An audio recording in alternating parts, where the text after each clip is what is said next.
नमस्कार, मी Renuka mummies food and किचनमध्ये मी तुमचे मनापासून खूप खूप स्वागत करते। तर सर्वांना अक्षय तृतीयेच्या खूप खूप शुभेच्छा।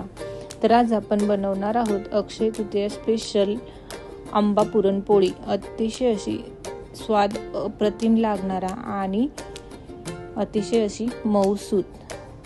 तर त्यासाठी मी इथे घेतलेली आहे 1 वाटी चणा डाळ आपल्याला स्वच्छ धुवून 2 तासासाठी आधी भिजवून घ्यायची।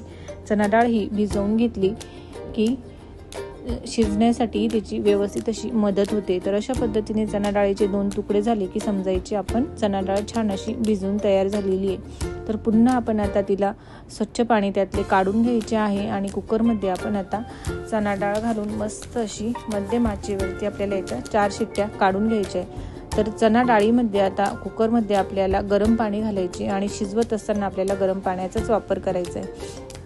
तर त्यानंतर आपल्याला आता यामध्ये 1 पळी तेल, अर्धा चमचा मीठ आणि अतिशय चिमूटभर अशी हळद घालून घ्यायची आणि सर्व जिन्नस व्यवस्थित असे मिक्स करून घ्यायचे। तर चणा डाळ शिजवत असताना थोडे मीठ, तेल आणि हळद घातली की जे आपण पुरण तयार करतो ते छान असे तयार होते आणि चवीलाही अप्रतिम लागते। तर आपण कुकरला झाकण न लावता 1 उकळी काढून त्याचे वरचे जे अशा पद्धतीचे फेस निघतो तो आपल्याला काढून घ्यायचा असतो। म्हणजे आपल्याला यामुळे पुरणपोळी खाल्ल्याने आपल्याला पुरणपोळी ही बाधत नाही आणि चवीलाही अप्रतिम लागते। तर अशा पद्धतीने आपण आता वरचे सर्व जो फेस आलेला आहे चणा डाळीवरचा तो आपल्याला 1 वेळा काढून घ्यायचा आहे आणि मग त्याला आता छान असे 3 ते 4 मध्यम आचेवरती झाकण लावून शिट्ट्या काढून घ्यायच्या। तर चणा डाळ ही भिजवल्या असल्याने त्याला आपल्याला जास्तीच्या शिट्ट्या घेण्याचीही गरज पडत नाही। तर डाळ शिजते तोपर्यंत आपण आता आंबा स्वच्छ धुवून आपण पाण्यामध्ये 10 ते 15 मिनिट ठेवून द्यायचा आहे। तोपर्यंत आपण आता मस्त अशी आता कणिकही भिजवून घेऊया। तर 1 वाटी चणा डाळीसाठी इथे 1.5 वाटी गव्हाचे पीठ घेतले, अर्धा चमचा मीठ घेतले आणि 1 पळी तेल आणि थोडं आपल्याला चिमूटभर हळद 1 वाटी पाण्यामध्ये मस्त अशी मिक्स करून घ्यायची आणि मग त्या पाण्याने आपल्याला छान अशी ही कणिक मळून घ्यायची। तर पाण्यामध्ये हळद घातल्याने सर्व कणकेला व्यवस्थित अशी हळद लागली जाते आणि म्हणून आपल्याला कोरडी हळद पिठामध्ये न घालता अशा पद्धतीने थोडी आपण पाण्यामध्ये मिक्स करून आणि मग त्याचे व्यवस्थित आपल्याला आता कणिक मळून घ्यायची।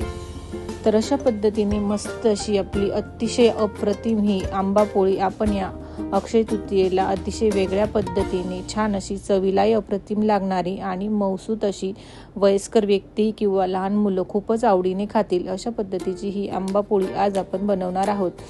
तर लागेल तसे हळूहळू आपल्याला यामध्ये पाणी घालून मस्त असा या कणकेचा डो आपल्याला तयार करून घ्यायचा आहे। तर आपल्याला ही कणिक मळत असताना सुरुवातीला जास्तीची मेहनत न करता फक्त आपल्याला 1 वेळा साधे कणिक मळून घ्यायचे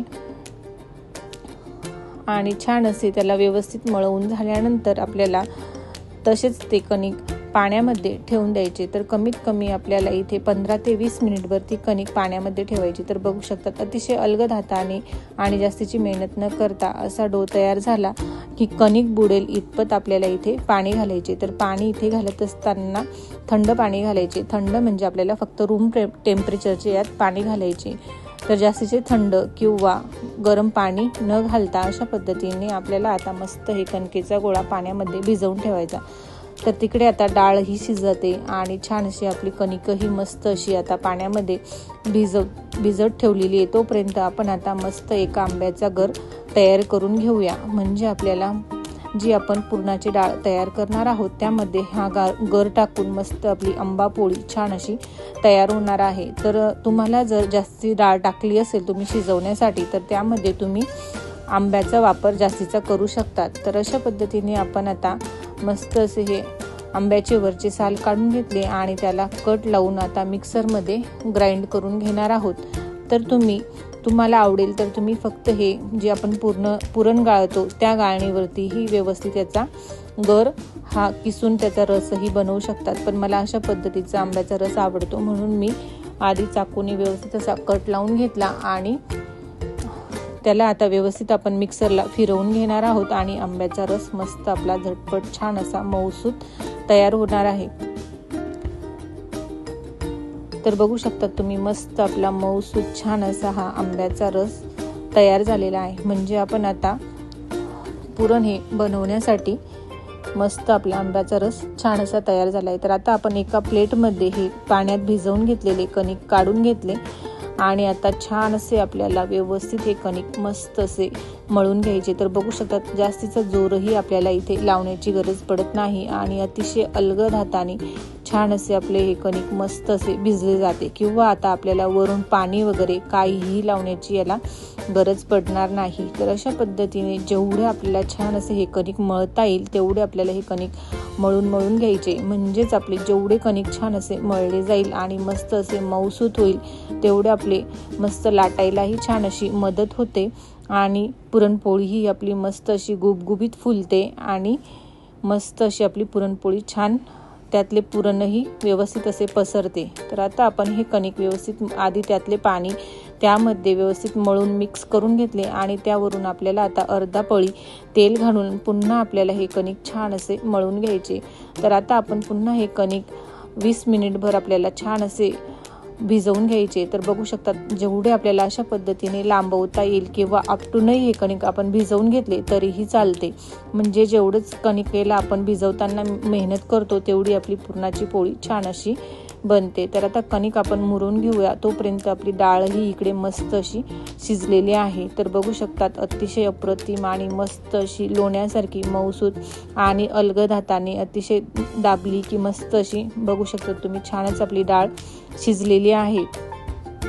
तर आता आपण हे डाळीतले जे एक्स्ट्राचे पाणी ते एका पातेल्यामध्ये चाळणी ठेवून वरून आपण हे डाळीचे पाणी काढून घेणार आहोत। तर आपण जी पुरणपोळी सोबत कटाची आमटी बनवतो त्या कटाच्या आमटीसाठी आपण या डाळीच्या पाण्याचा वापर करतो, त्यामुळे हे पाणी फेकून न देता छान अशी तरच आपली कटाची आमटी मस्त अशी चविष्ट बनते। तर आता आपण ज्या कुकरमध्ये डाळ शिजवून घेतली त्याच कुकरमध्ये आता ही डाळ घालून घेऊया। 1 वाटी डाळीसाठी इथे मी 1.5 वाटी गूळ घातलेला आहे। तर अशा पद्धतीने व्यवस्थित आता आपण हा गूळ मस्त असा मिक्स करून घ्यायचा आहे आणि गॅस आपल्याला आता मंद ते मध्यम आचेवरती ठेवायचा आहे आणि मस्त असा मिक्स करत राहायचा आहे। तर अशा पद्धतीने व्यवस्थित आपल्याला वारंवार मिक्स केल्याने हे पुरण हे कुकरला न लटकता मस्त असे व्यवस्थित आपले किंवा न असं करपता मस्त छान असे आपले हे पुरण तयार होते। त्यातच आपण आता जो आंब्याचा पल्प तयार करून घेतलेला आहे तोही यामध्ये आता घालून घेऊया, म्हणजेच आपली छान अशी आंब्याची पुरणपोळी मस्त अशी चविष्ट आणि अप्रतिम अशी तयार होते। आता आपण गॅस आपल्याला आंब्याचा रस घातल्यानंतर मध्यम आचेवरती करायचा आहे आणि वारंवार हे मिक्स करत राहायचे, कारण हा गूळ वितळल्यानंतर हे पुरण अशा पद्धतीचे पातळ होते आणि ते पूर्णपणे घट्टसर होईपर्यंत वारंवार आपल्याला चमच्याने अशा पद्धतीने घोटून घ्यायचे आणि मस्त असे दाटसर होईपर्यंत मिक्स करत राहायचे। तर पुरणाची चव अप्रतिम वाढवण्यासाठी यामध्ये मी 1 चमचा भरून मस्त अशी विलायची पूड आणि हे पुरण आपल्याला बाधू नये म्हणून त्यामध्ये आता मी थोडे जायफळ घालून घेतले। तर गोडाचा पदार्थ म्हटला की त्यामध्ये थोडे जायफळ घातले की चवही अप्रतिम लागते आणि ते पुरण वगैरेही आपल्याला बाधत नाही किंवा आपल्याला काही त्रासही होत नाही। तर आता पुरणामध्ये आपल्याला 1 चमचा अशा पद्धतीने टाकून बघायचा आहे। चमचा हा जागेवर बसला की समजायचे पुरण आपले छान अशी मस्त दाटसर तयार झालेले आहे। तर आता एका कढईमध्ये मी पुरण गाळण्याची चाळणी ठेवून घेतली आणि त्यावरून थोडे थोडे हे पुरण जे आहे ते आपल्याला मिक्स अशा पद्धतीने 1 वाटी घेऊन फिरवत राहायचे आणि पुरण आपल्याला गाळून घ्यायचे आहे। जर तुमच्याजवळ पुरण यंत्र असेल तर तुम्ही पुरण यंत्रणेही हे पुरण गाळू शकतात।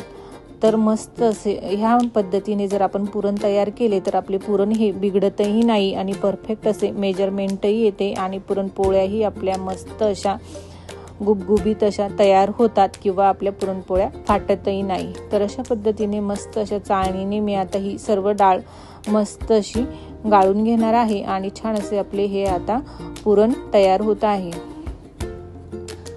तर तुम्ही जर पहिल्या वेळेस ही पुरणाची पोळी बनवत असणार तरीही तुमची पुरणपोळी चुकणार नाही, अशा पद्धतीचे हे परफेक्ट मेजरमेंट आहे।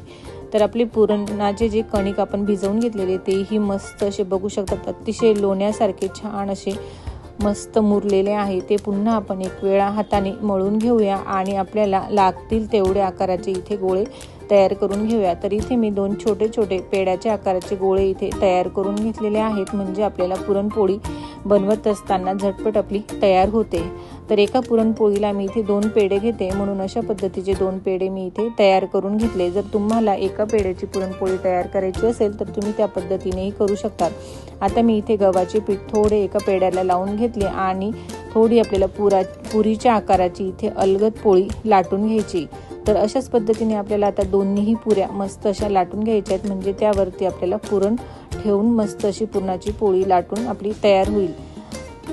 तर आपण आता लाटून घेतलेली पुरणाची पोळी पोलपाटला आपण थोडे कोरडे गव्हाचे पीठ लावून घेतले आणि वरून एक पोळी ठेवून घेतली आणि त्यावरून मस्त असे थोडे आपल्याला जास्तीचे पुरण घालायचे, म्हणजे पुरणाची पोळी आपली चवीलाही अप्रतिम लागते आणि मस्त अशी फुलतानाही छान अशी फुलते. तर अशा पद्धतीने पुरण घालून घेतले आणि दुसरी ही जी आपण पुरी लाटून घेतलेली होती तीही त्याच आकाराची अशा पद्धतीने वरून आपल्याला आता मस्त अलगद हाताने टाकून घ्यायची आहे आणि थोडे आपल्याला कोरडे गव्हाचे पीठ लावून दोन्ही हातांवरती मस्त अशी गोल गोल फिरवत सर्व कडा बंद करून घ्यायच्या आहेत. तर अशा पद्धतीने कडा बंद केल्या म्हणजे ती पुरण बाहेर येत नाही किंवा आपली पोळीही फाटत नाही. पुन्हा थोडे गव्हाचे पीठ घालून अतिशय अलगद हाताने आपल्याला आधी कडा लाटून घ्यायच्या आहेत आणि गोल गोल फिरवत आपल्याला पुरणाची पोळी मस्त असे कडेकडेने छान अशी लाटून घ्यायची. तर सर्वात आपल्याला शेवटी आपल्याला मध्ये एकच लाटणं फक्त मध्यभागी फिरवायचे आणि छान आपली मस्त गरगरीत पुरणाची पोळी लाटून तयार झाली. तर इकडे आपला तवाही मस्त असा गरम झालेला आहे, त्यावरून मी थोडे साजूक तूप घालून घेतले आणि लाटून घेतलेली पोळी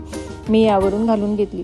तर पुन्हा कडेकडेने आपल्याला आता साजूक तूप घालून घ्यायचे आणि मस्त आपली छान खरपूस अशी ही पुरणाची पोळी शेकून घ्यायची. तर पुरणाची पोळी शेकत असताना आपल्याला तेलाचा वापर न करता मस्त असा साजूक तुपाचाच वापर करायचा आहे, म्हणजे पुरणाची पोळी चवीला अतिशय अशी अप्रतिम लागते.